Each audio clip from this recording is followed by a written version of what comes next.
అనేటువంటి అంశాన్ని నేను ఇక్కడ చాలా స్పష్టంగా చెప్పదలుచుకున్నాను. దానిలోనే ఇవాళ చాలా స్పష్టంగా వాళ్ళు ఒక లెటర్ రాశారు. అయిపోయిన తర్వాత special chief secretary water resource department government of ఆంధ్రాకి చాలా స్పష్టంగా వాళ్ళు లెటర్ రాసినప్పుడు సెకండ్ ఫేజ్ ప్రస్తావనే దీనిలో లేదు. This is the major issue we are going to face. క్యాబినెట్లో పెట్టినటువంటి అంశంలో ఫస్ట్ ఫేజ్తో క్లోజ్ చేశారు. సెకండ్ ఫేజ్ అనే ప్రస్తావన లేదు.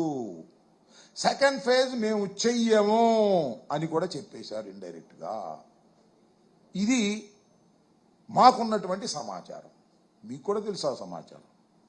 చంద్రబాబు నాయుడు గారు దానికి అంగీకరించిన తర్వాత మాత్రమే క్యాబినెట్లో దీన్ని పెట్టి యాక్సెప్ట్ చేసి ఇప్పుడు 12,157.53 crores రిలీజ్ చేయటానికి వారు యాక్సెప్ట్ చేశారు. కూటమి ప్రభుత్వం కుట్ర చేస్తున్నది.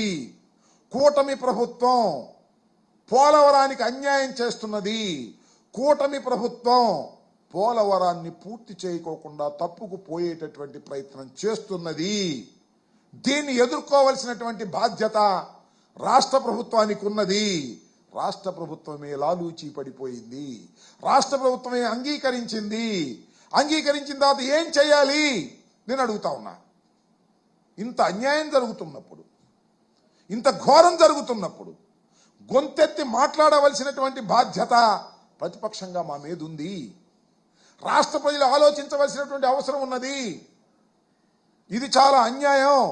ఏ విధంగా అయితే ఆ రోజున ప్రత్యేక హోదాని సర్వనాశనం చేశారో చంద్రబాబు నాయుడు గారు, ఇవాళ పోలవరం సెకండ్ స్టేజ్ని, సెకండ్ ఫేజ్ని సర్వనాశనం చేయడానికి కంకణం కట్టుకున్నాడు. ఇది వాస్తవం. మీరు నమ్మాలి. నేను మనవి చేస్తున్నాను. చంద్రబాబు నాయుడు గారు మాట్లాడిస్తే మాట్లాడు కదా, ఇరిగేషన్ మంత్రి గారు. ఆయన ఏమంటున్నాడంటే 41.15 కాదు 45.72 వరకు పూర్తి చేసే బాధ్యత మాది అంటున్నారు. మీరెవరయ్యా అసలు అంటానికి? బాధ్యత మీది కాదు. మీరు కాంట్రాక్టర్లు అంతే. రాష్ట్ర ప్రభుత్వాన్ని కాంట్రాక్టర్లు చేశారు మీరు. వాళ్ళు డబ్బులు ఇస్తే మీరు చేయాలి, వాళ్ళు అప్రూవల్స్ ఇస్తే మీరు చేయాలి. మీరు కాదు, చంద్రబాబు నాయుడు గారు కాదు, లేదా కేంద్ర మంత్రివర్గంలో ఉన్నటువంటి మీ ఇద్దరు మంత్రులు కాదు. 41.15 అనేది ఫస్ట్ స్టేజ్ అని, 45.72 వరకు మేము పూర్తి చేసే బాధ్యత మాది అని మోడీ గారితో చెప్పించండి. ఒకవేళ మోడీ గారితో కాకపోతే జలశక్తి మంత్రితో చెప్పించండి. జలశక్తి మంత్రి మాట్లాడే క్యాబినెట్ అయిపోయిన తర్వాత, క్యాబినెట్ మీటింగ్ అయిపోయిన తర్వాత ఎక్కడో 200 కోట్లు శాంక్షన్ చేస్తేనే మంత్రి గారు చెప్పాడు, కేంద్ర మంత్రి గారు 200 కోట్లు శాంక్షన్ చేశామని. దీని ప్రస్తావన లేదు. 12,157 కోట్లు మేము పోలవరానికి శాంక్షన్ చేసి రిలీజ్ అయిపోతున్నాం అనే మాట మాట్లాడలేకపోయాడు. ఎందుకు మాట్లాడలేకపోయాడంటే, అది మాట్లాడితే పోలవరం ప్రస్తావన వస్తుంది, ఈ హైట్ తగ్గించేసినటువంటి ప్రస్తావన వస్తుంది అనేటువంటి ఉద్దేశంతో ఎస్కేప్ అయ్యారు. ఇది కుట్రపూరితంగా జరుగుతున్నటువంటి అంశం. నేను రిక్వెస్ట్ చేస్తున్నా, చంద్రబాబు నాయుడు గారిని రిక్వెస్ట్ చేస్తున్నా, ఇరిగేషన్ మంత్రి గారిని రిక్వెస్ట్ చేస్తున్నా, మీ కూటమిలో మంత్రులుగా ఉన్నటువంటి జలశక్తి మంత్రిని హామీ ఇవ్వండి ఒకసారి రాష్ట్ర ప్రజానీకానికి. 45.72 పూర్తి చేసే బాధ్యత రాష్ట్ర కేంద్ర ప్రభుత్వానిది అని చెప్పమనండి. వారిదే కదా బాధ్యత.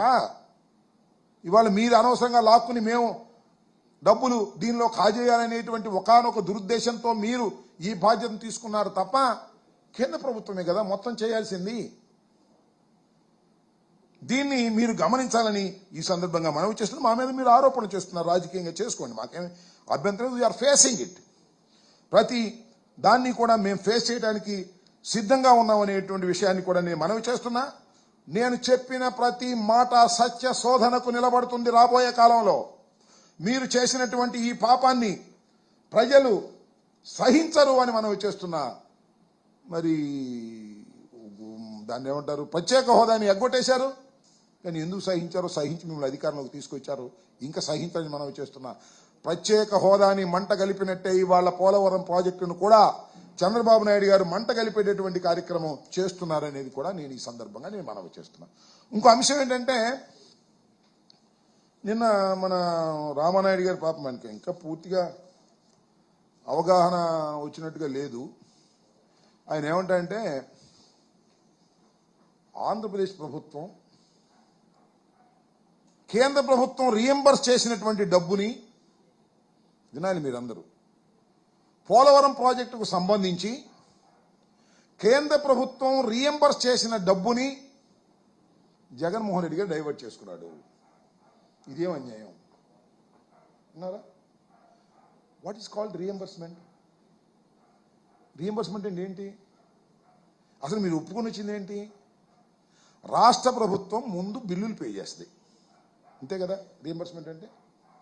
రాష్ట్ర ప్రభుత్వం కాంట్రాక్టర్ చేస్తే రీఎంబర్స్మెంట్ మొత్తం అంతా బిల్లులు పే చేస్తుంది. మేము బిల్లులు పే చేసిన రాష్ట్ర ప్రభుత్వం బిల్లులు పే చేశామని తెలిసిన తర్వాత ఆ డబ్బులు కేంద్ర ప్రభుత్వం ఇస్తుంది. ఇంకా డైవర్ట్ చేసేది ఏంటి? What is this? నాకు అర్థం కాల. ఆయనకన్నా అర్థమైందా అని అడుగుతా ఉన్నా. మేము ఒక 500 కోట్ల రూపాయలు రాష్ట్ర ప్రభుత్వం, వాళ్ళైనా మేమైనా రాష్ట్ర ప్రభుత్వం ఖర్చు పెట్టేస్తే ఆ 500 కోట్లు ఖర్చు పెట్టినట్టుగా రసీదును మనం పంపిస్తే వాళ్ళు నమ్మితే 500 కోట్లు రీఎంబర్స్ చేస్తారు. ఇంకా దాన్ని డైవర్ట్ చేసేది ఏంటబ్బా? నాకు అర్థం కాలేదు. రామానాయుడు గారు మీకు అర్థమైందో చెప్పండి నాకు. రాష్ట్ర ప్రభుత్వం డబ్బు పంపించాం, వాళ్ళు తిరిగి పంపించారు, అయిపోయాయి. ఇంకా జగన్మోహన్ రెడ్డి గారు డైవర్ట్ చేసుకున్నాడు డబ్బులు. ఎక్కడ డైవర్ట్ చేస్తున్నాడు? నాకేమైనా ఇచ్చాడా? లేకపోతే సాక్ష్యం డైవర్ట్ చేశాడా? What is this non sense? మాట్లాడుతున్నారా? బుద్ధిని మాట్లాడుతున్నారా? బుద్ధి లేకుండా మాట్లాడుతున్నారా? జ్ఞానం ఉండి మాట్లాడుతున్నారా? జ్ఞానం లేకుండా మాట్లాడుతున్నారా? చెప్పాలని మనం చేస్తున్నా. దాని మీద జగన్మోహన్ రెడ్డి గారికి సమాధానం చెప్పాలి సిగ్గుంటే అనేటువంటి మాట